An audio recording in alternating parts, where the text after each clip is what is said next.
इमरान खान साहब ने इसको अपने सियासी मकासद के लिए नईम भाई इस्तेमाल किया है। और मेरे भाई हलफ के अंदर ये लिखा हुआ है कि कोई आपके मुल्क के फलाह के लिए, कोई फायदे के लिए चीज है तो आपने कौम को बतानी है। बाहर से धमकी मिलती है कि चलती हुकूमत के गिरा रही, उसकी बेहतरीन मार्केट जा रही है, हुकूमत गिरा रही है, उसके ऊपर एफआईआर देकर। इस बात का कहां एविडेंस है कि हुकूमत उस साइफर की वजह से गिराई गई है? मुझे बताएं। या तो डोनाल्ड लू की गुफ्तगू का बताएं कि उसने कहा आसिफ जरदारी साहब को, शहबाज शरीफ को फोन किया और बताएं। वो साइफर जो है वो आप खुद वकील हैं, काउंसिल की जो बात सुने, हुकूमत कैसे गिरी है? किसी ने आके धक्का देके गिराई है या वोट ऑफ नो कॉन्फिडेंस से गिरी है? मुझे ये बताएं।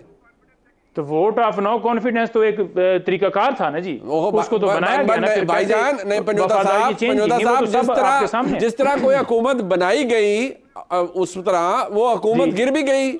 अगर बनाई गई, और आबिद शेर अली साहब का मौकफ ये है कि 2018 में उनकी हुकूमत को मैन्युफैक्चर किया गया, जिस तरीके से वो बनाई गई, यानी इत्तेहादियों को साथ मिला के, लोगों को बुला के, तो अगर किसी दिन किसी ने कह दिया कि भाई इत्तेहादी छोड़ जाएं आप या चले जाएं, अपनी अपनी मर्जी करें, तो वैसे हुकूमत गिर गई। यूं ही साइफर आते हैं और अचानक से इत्तेहादी छोड़ जाएंगे। अच्छा, आपको लगता है कि चले? मैं तो वो कह रहा हूं, मैं नहीं सवाल कर रहा, ये आर्गुमेंट है जो सब दिए जा रहे हैं।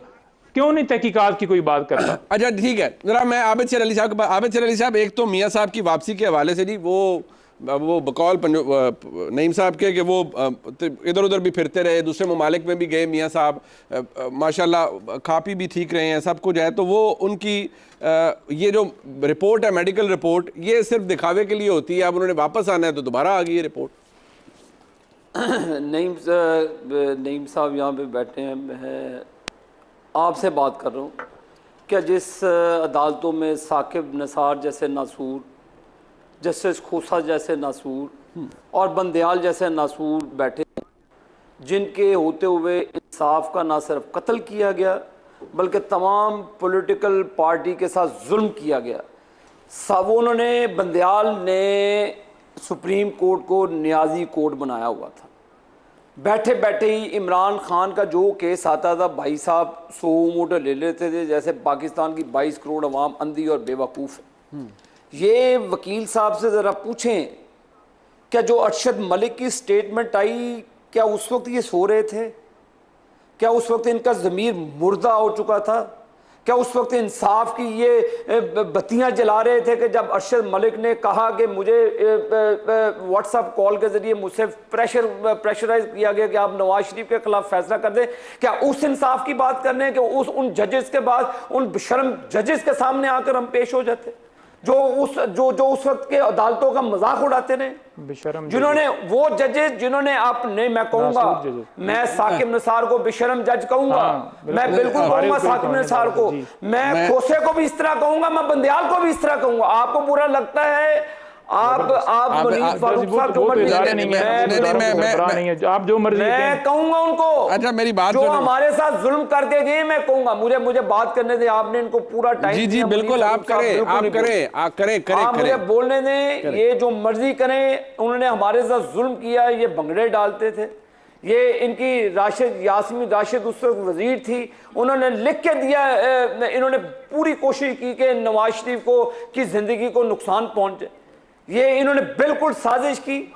तो क्यों नहीं फिर नवाज शरीफ का इलाज होने दिया गया? केस क्या था नवाज शरीफ के ऊपर, बताएं आज इनको कौम के सामने। क्या नवाज शरीफ का केस ये था कि उन्होंने पाकिस्तान के अंदर मोटरवेज बना दी?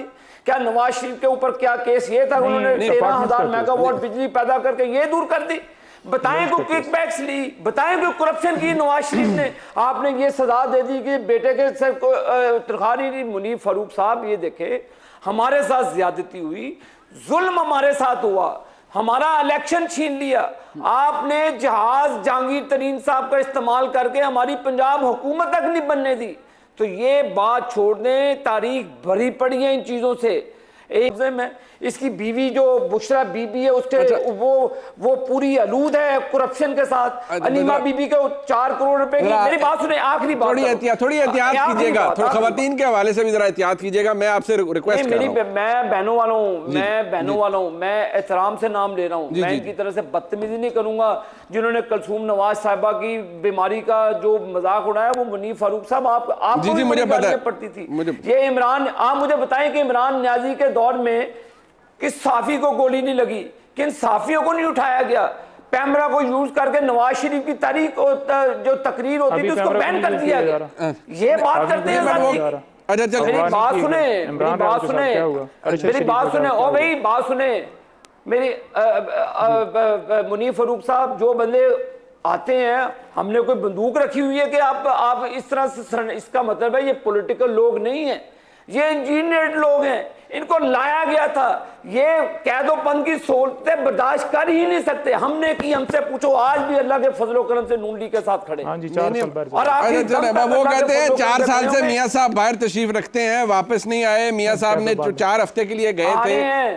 मुनीब साहब आ रहे हैं, अब ये अंदर बैठे, ये अपनी बारी का इंतजार करें। अच्छा, अंदर बैठे, ये चीजों को रो रहे हैं, ये पीट रहे हैं, ये अंदर बैठे। हमें अंदर बैठा के इनको इलेक्शन जिताया गया। हमने नहीं कहा था कि भी इस तरह इनको अंदर फिर वही है ना, मैंने कहा था कि टिट फॉर टैट। नहीं मुनीर फारूक साहब, अब मैंने नहीं कहा, आपने नहीं कहा, मैंने कहा था कि कोर कमांडर के घर जाके हमला कर दें। क्या मैंने कहा था कि वो एयरफोर्स की तंसीबात को आग लगा दें? वो तो किसी सूरत में काबिल माफी है ही नहीं। गाड़ियों पर हमला करा, वो तो किसी सूरत भी काबिल माफी नहीं है। इमरान खान ने कहा वो भुगते।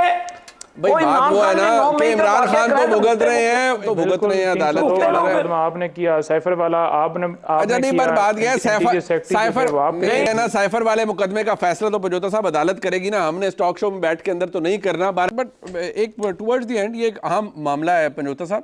कम से कम ठीक है, इमरान खान साहब के मसाइल अपनी जगह, लेकिन मैं आप उस बात का जवाब ज़रा मुझे थोड़ा इख्तिसार से दे दीजिएगा कि कानूनी तौर पर अगर निज़ाम किसी को गुंजाइश देता है और अदालत उन्हें गुंजाइश दे देती है मियां नवाज शरीफ साहब को वापसी पे कि ठीक है आप ये सरेंडर जाके कर दें, तो उससे कोई ये तासुर कोई लेगा, आप लेंगे कि नहीं मियां नवाज शरीफ के लिए ख़ास माहौल बनाया गया है?